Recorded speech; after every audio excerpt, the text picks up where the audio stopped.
Alright, g'day, welcome back to Garage Slot. Nick Dan here. Thanks for tuning in, and I'd like to welcome any new subscribers that have joined me during the week, and of course my current subscribers to the show. I must thank the Aussie Slotcast show for having me on there on Thursday night and giving my channel a shout out. Dick from DG Raceway, Shane from Slot Car Hub, Shane from Hughes Garage, SCA, and special mention to Pat from Pat Slots, respectfully, founding member of the show.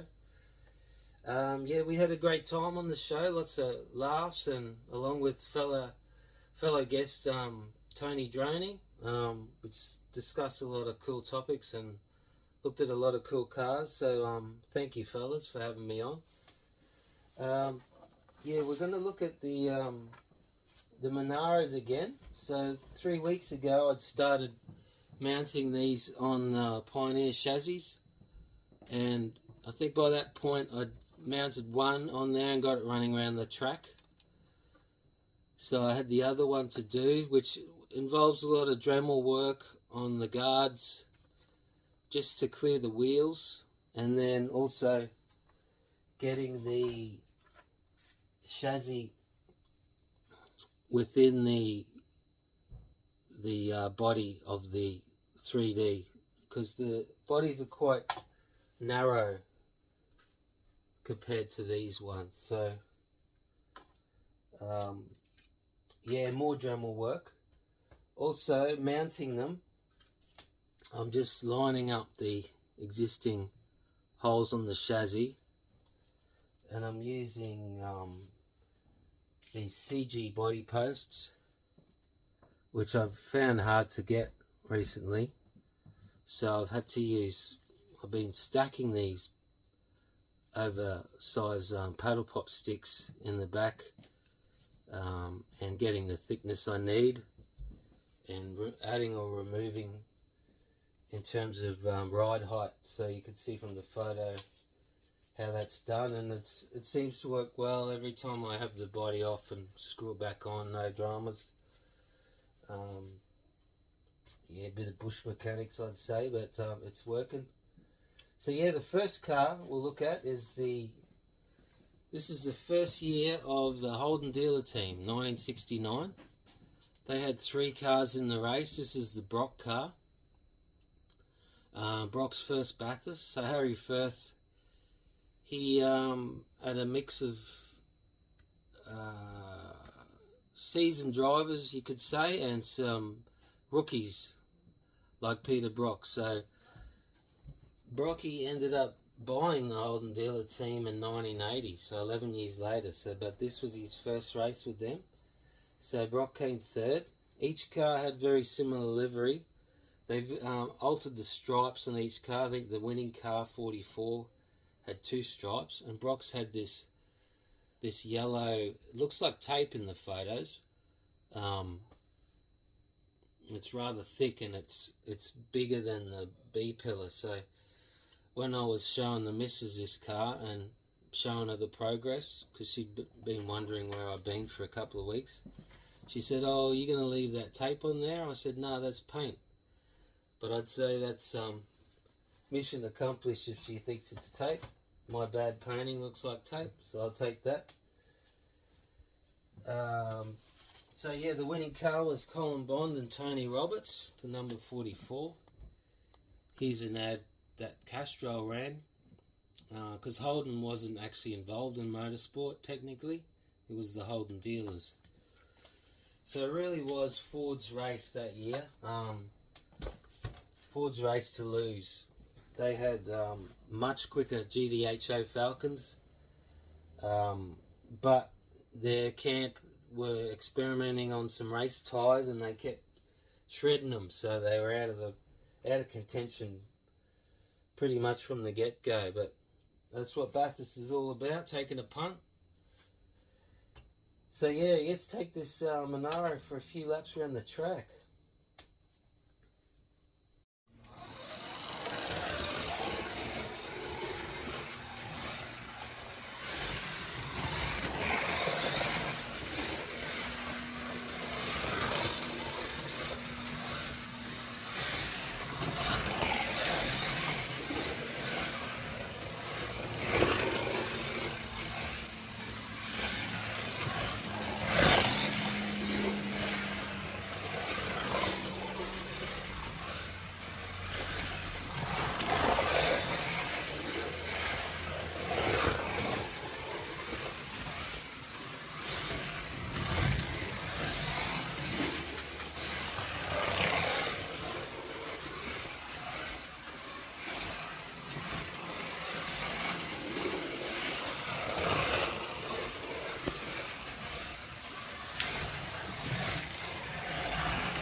Alright, next up we've got the non-Beechey Monaro. So this is, well, technically a model of the 1970 Beechey Manaro.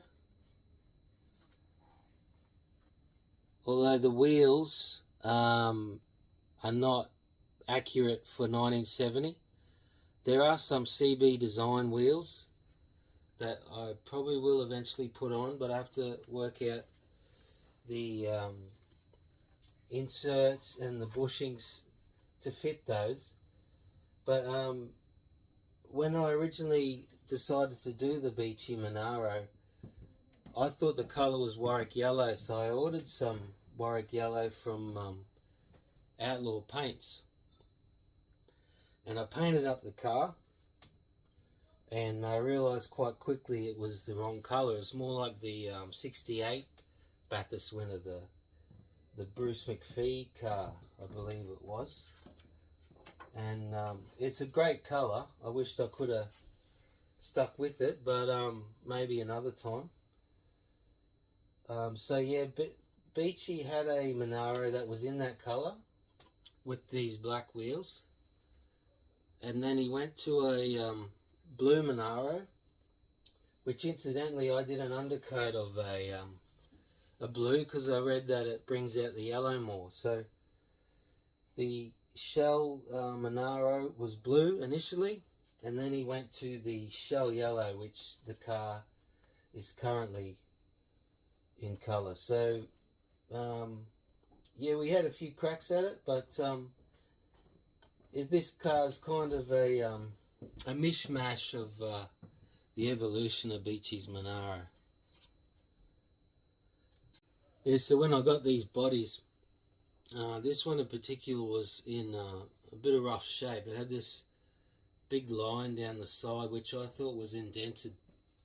I thought it was exterior actually, so I could just sand it down, but it was actually a line indented in it. So I was sanding and sanding, and I wasn't getting anywhere. There was still a indentation. So you know, I'm a bit of a newbie with the Dremel. I've only had one for less than 12 months, and I thought it might have been a good idea to take a Dremel to the outside of one of these bodies, and turns out it wasn't a good idea.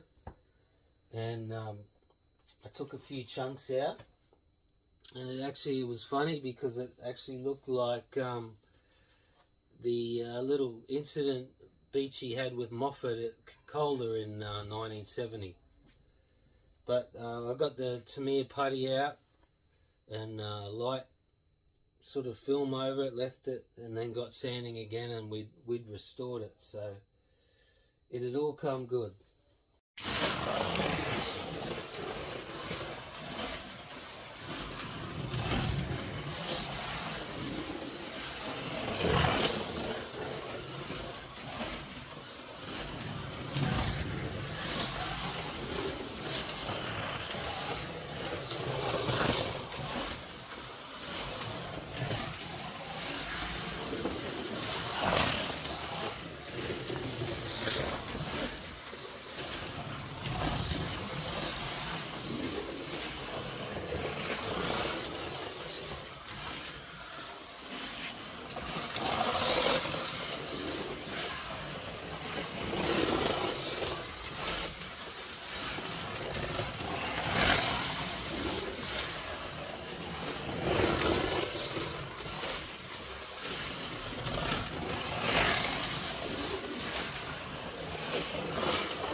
Alright, thanks for tuning in today and watching a little video on the Monaros and how they came about.